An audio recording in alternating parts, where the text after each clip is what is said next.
Hey everybody, my name is Pej. We come on every single Tuesday, right around noontime. I always have special guests in the recovery world. We talk about anything and everything that's recovery related or lack thereof. Welcome to Peji's Recovery Corner. Today is our very first episode of Peji's Recovery Corner, and I'm here with my very special friend, Franki Doll Olinger, and she's amazing. She's a powerful force. I met her. I'm 13 and a half years sober. I met her when I was about 2 years sober. I remember being somewhere, a special place where some people like to congregate, and I just saw her in passing, and she had a lot of people around her, and like she was special. Like she it was like a light, a beam. And to me, over the years, becoming her friend and growing our friendship has been a remarkable experience because I love Franki, and she does a lot. Like she helps a lot of people in the recovery community. I thought that today's topic should be anything goes because we work in so many different fields and aspects of recovery. So with that said, I will be asking you some questions. Welcome, Franki. If you wouldn't mind, please tell everybody a little bit about yourself so they can get to know you. Oh, wow. Well, I mean, that was a great introduction, but my name is Franki Doll Olinger. Olinger, sorry. I'm an author of a book. Well, what's the name of your book? The book is called The 5 V's, A Guide to Empowerment and Happiness, written with love by a modern-day spiritual warrior. And it's all about the recovering from the addiction of the victim-villain cycle. So I'm a coach. I've been coaching for about 20 years now. And what kind of coach? I am an empowerment coach, a life coach. I'm a Ho'oponopono practitioner. Say that slowly. Ho'oponopono. That means you know the Ho'oponopono prayer? Well, yeah, there is a Ho'oponopono prayer. Okay. Yeah. So it's basically making right or forgiveness. Yeah. I coach with addiction. I coach with recovery, which are not the same exact thing. They seem like they're the same thing, but they're not. Okay, we'll get to that in a second. Definitely. I want to hear more about that. I coach in fame addiction, in imposter syndrome. There's a lot. It's basically the addiction to suffering, because that's what's happening here is a lot of us in this world.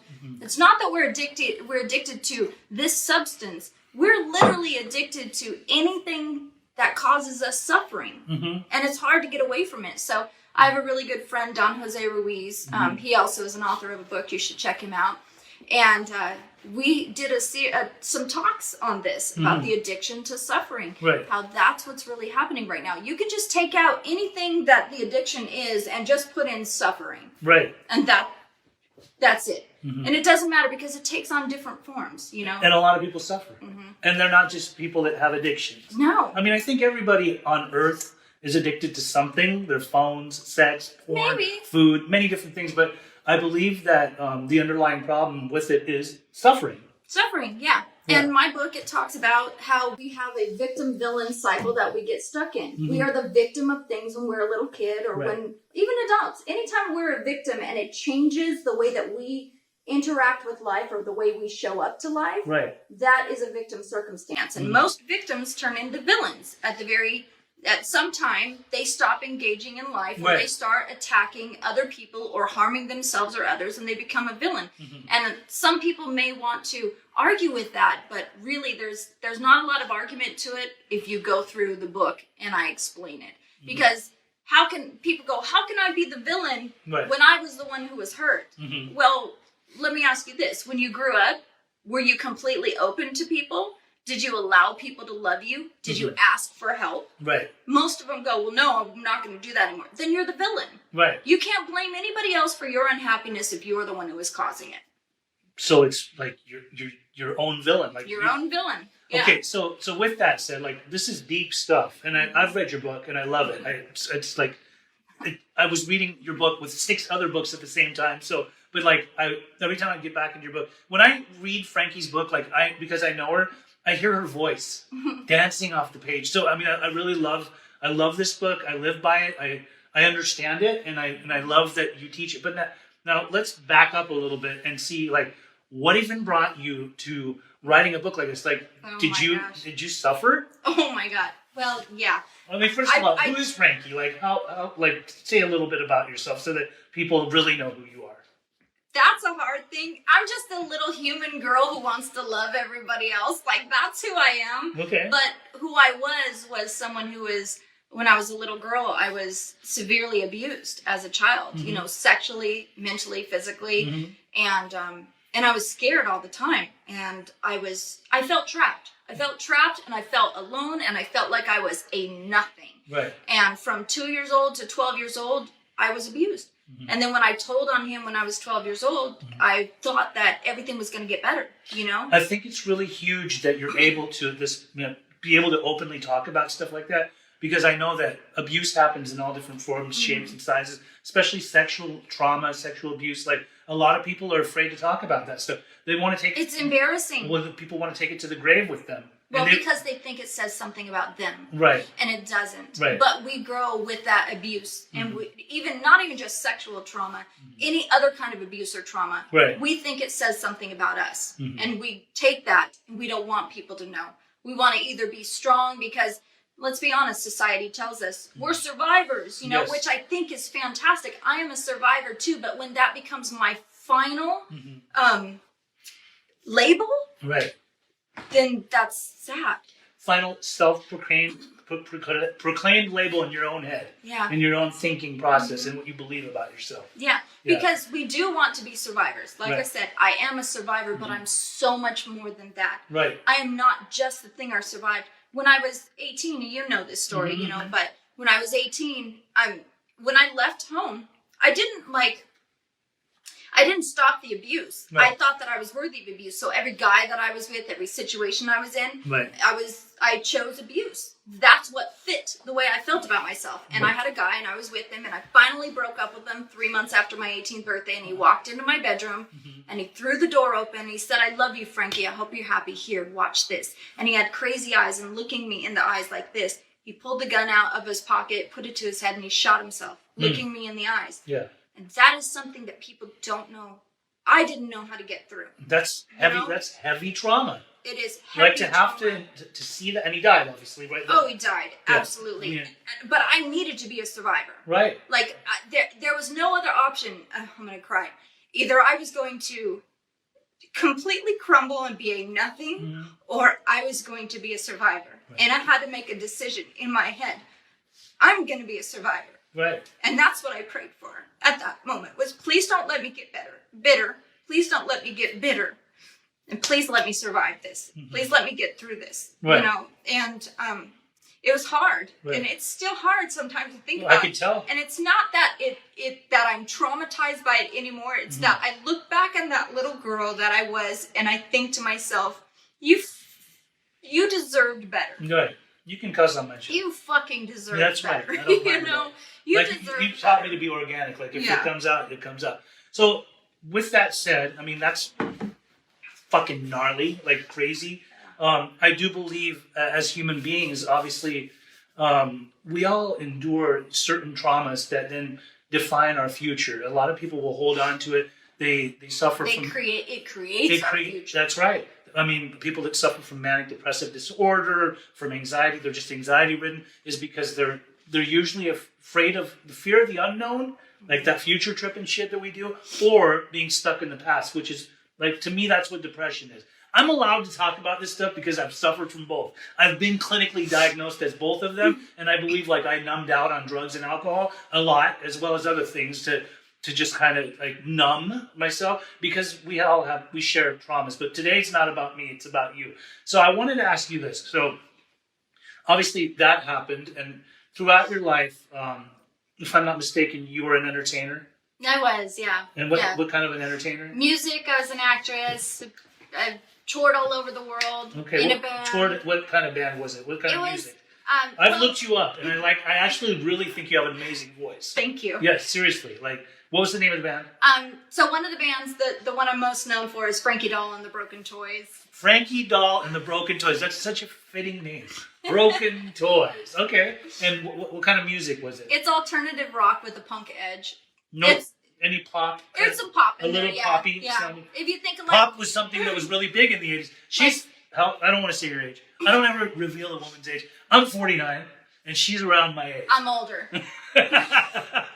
But I'm 50 during today. Listen, during the 80s, like pop was the shit. Sometimes I know, like when I'm interacting with Franki, like a song will come on, like I wear my sunglasses at night, and I know that she knows. Like we knew exactly. Here, let me give you a better one. Okay. How can we be wrong? Trenier. Do you remember Trenier? Trenier? Yeah. How can we be? Probably. It was like one of those songs that probably came out of Now you're Night gonna have Flight. to go look at it because it is the shit. That's right. I'll check it out. Right. So you were Franki Doll and the Toys. Was that the only band name that you were ever in? Franki Doll and the Broken Toys. I was in a band called Booby Trap. I could literally list bands, but those are the two that were the most, that got the most recognition. Okay. Yeah.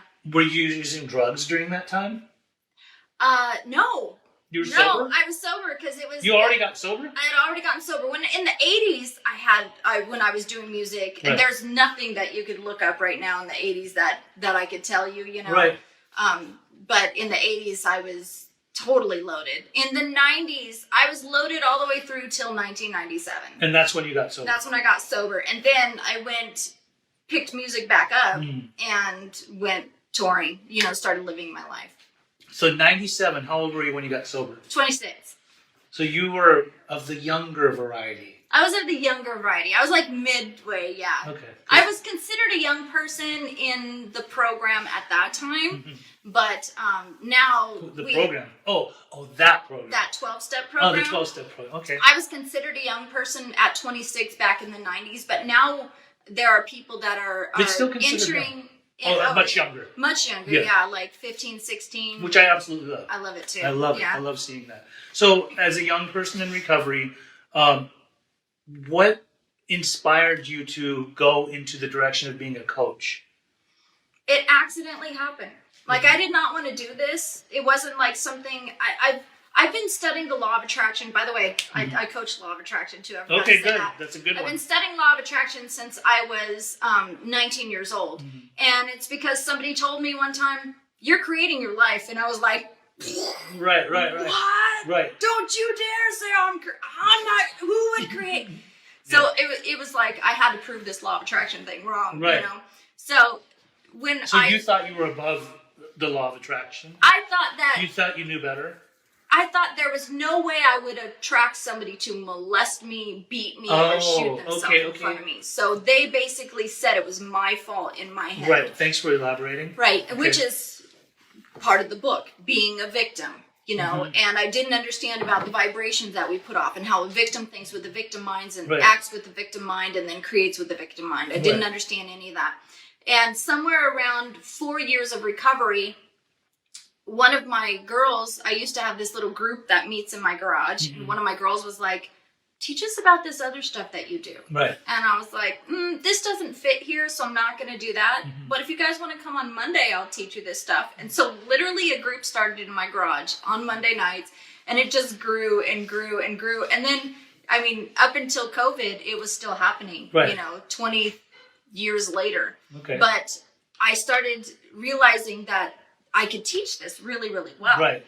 And Had you started writing the book? No. I just realized I could teach this really well. And I was doing music, and I was happy in music, and I was going to be a rock star, and I was going to be whatever. So I just kept teaching it, and people kept coming, and then it got bigger and bigger, and then I started realizing people needed one-on-one time. And so I would give them one-on-one time, teaching them what I knew. And eventually I was like, this is coaching. Right. I should probably get certified to coach, you know? So that's why you went in the direction of coaching. So that's why I went in the direction of coaching. And it was I only got the certification for hypnotherapy and coaching so that I could do it. Right. That's it. It wasn't meant to be my career. I was going to be a rock star. And then I kept going and then got into music and then did, but I found myself, I would be making sure that everything that I did in my career fit around being able to show up. And then the group had turned from 1 night a week to 2 nights a week. And so everything I did was to show up. And so I was working like 70 hours a week on my career and then coming home and coaching and then doing one-on-one coaching. That's long, strenuous work. Oh my God. It was... Now, you had brought up, like, out of all of the different things that you coach, there's 2 things that really stood out to me. One was attached to the word fame and imposter. Can can you please elaborate a little bit on what kind of coaching is that? Fame what? So fame addiction? Fame addiction. Yeah. And that is what? People that want to be famous? Or people that are famous that are addicted to being famous? No. People that are addicted to wanting to be famous. Addicted to, it's where being famous drives their everything. So there are people that are on their phones and they're literally looking at how many likes did I get? How many, you know, oh my God, I got one less follower. Like, and then it just destroys them. It destroys them. Yeah. And there's nobody. It's sort of like my friends that would do steroids in high school. Like they'd get the six pack, and I'd see them like constantly looking at themselves in the mirror, and I'd just to fuck with them. Like I'd go up and be like, "Yo, man, like, looks like your six pack is a 5-pack."